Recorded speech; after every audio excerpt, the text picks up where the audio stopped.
Amos, along with Hosea, Isaiah, and Micah, represents the first of the writing prophets in ancient Israel.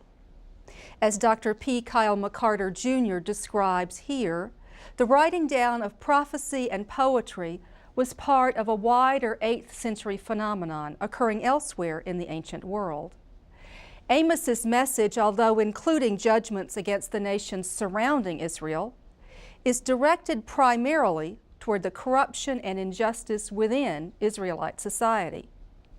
Amos declares that the influence and riches of Israel's elite are being misused to oppress the poor and pervert justice.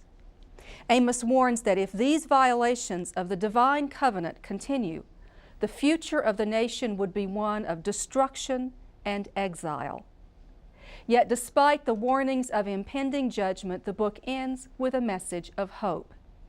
Even though God will execute his wrath against Israel, there will be a bright future for God's people, when a king will rule on David's throne and the land will overflow with abundance and blessing. In Greece, the 8th century BC was the age of Homer and Hesiod, the first poets whose poetry was preserved in writing. In Israel, the 8th century was the age of Amos, Hosea, Isaiah, and Micah, the first prophets whose prophecy was preserved in writing. This coincidence was not an accident. Neither Greek poetry nor Israelite prophecy was new in the 8th century. What was new was the use of alphabetic writing to record them. The alphabet itself was already old, perhaps 1,000 years old, when it was used to transcribe the oracles of the 8th century prophets. In earlier centuries, its use seems to have been limited, either to scattered individuals or to isolated centers of culture. But in the archaeological record of 8th century Israel and Judah, there is writing everywhere. Inscribed potsherds or ostraca begin to appear. Graves that in previous centuries would have been unmarked are now provided with inscribed epitaphs. Personal seals engraved with names and titles become common. The seals are typically made from semi-precious stones and elegantly carved. They belong, for the most part, to the wealthiest and most powerful members of society. The titles of their owners are often aristocratic or even royal. We have the seals of a number of individuals who are called Son of the King. This title might signify membership in the royal family, but even if it's only honorific, it certainly indicates high rank. The owners of other seals are called Servant of the King, a title well known from the Bible where it indicates a high-ranking position at court. One of our most beautiful seals is engraved with a roaring lion surmounting the name Shema, the servant of Jeroboam. The owner was a chief officer of Jeroboam II, who reigned over Israel for 40 years in the 8th century. Another exquisite seal, which has just come to light, belonged to a man called Avdai, the servant of Hoshea. He was a minister of Israel's last king before the fall of Samaria in 722.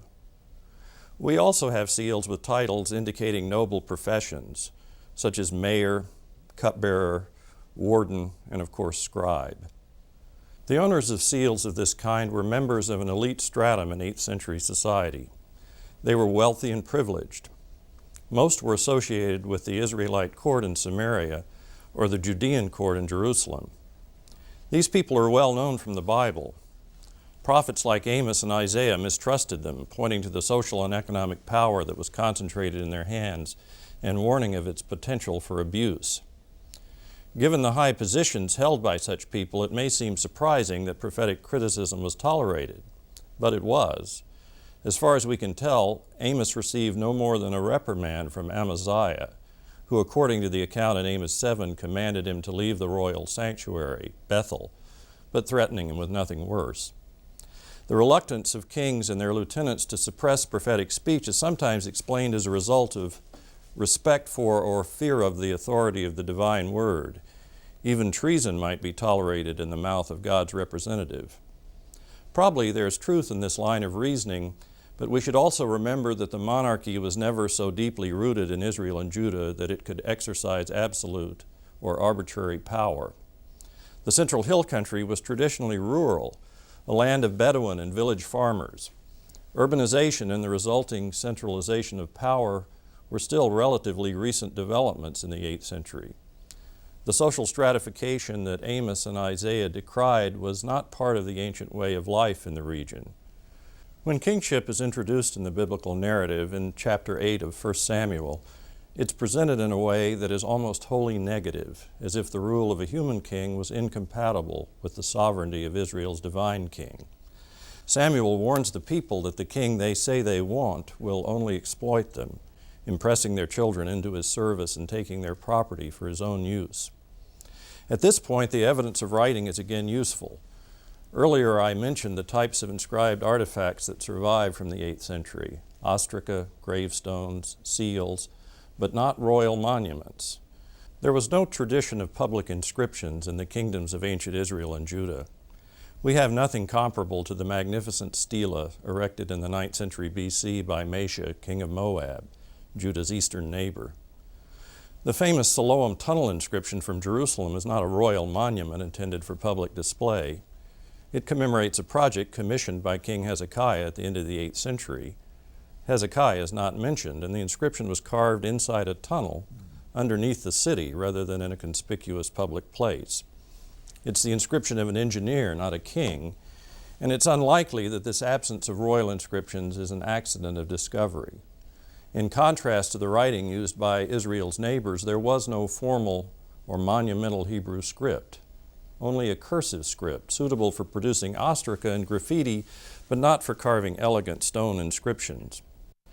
When alphabetic writing came to Greece in the 8th century, the rulers of the Greek states were quick to recognize its potential political importance. Very soon, official law codes and decrees of state were being displayed in public places. But nothing like this seems to have happened in the kingdoms of Israel and Judah. Writing was not taken over in the service of the king. This is further evidence, I think, that the roots of monarchy were never deep in Israel. It may seem strange to speak of the vulnerability of the monarchy in the context of the 8th century, when the kingdoms of Israel and Judah reached the height of their power. Under Jeroboam II, Israel controlled territory as far north as central Syria and as far south as the Dead Sea. And under Azariah or Uzziah, Judah expanded to the shores of the Mediterranean at the expense of the Philistines, and as far south as Eilat on the Gulf of Aqaba.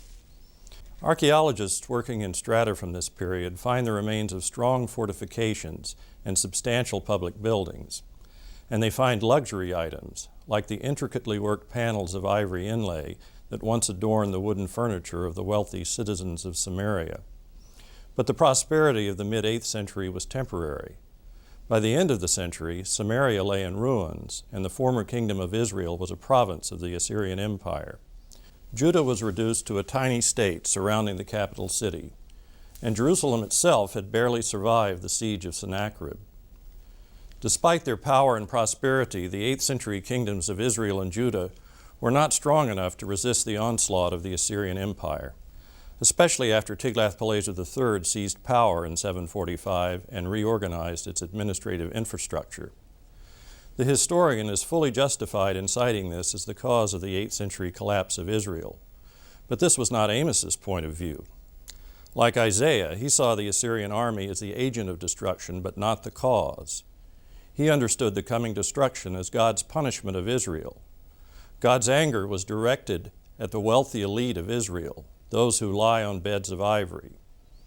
Amos said that God was going to punish Israel because its leaders sell the righteous for silver and the needy for a pair of sandals, because they trample the head of the poor into the dust of the earth.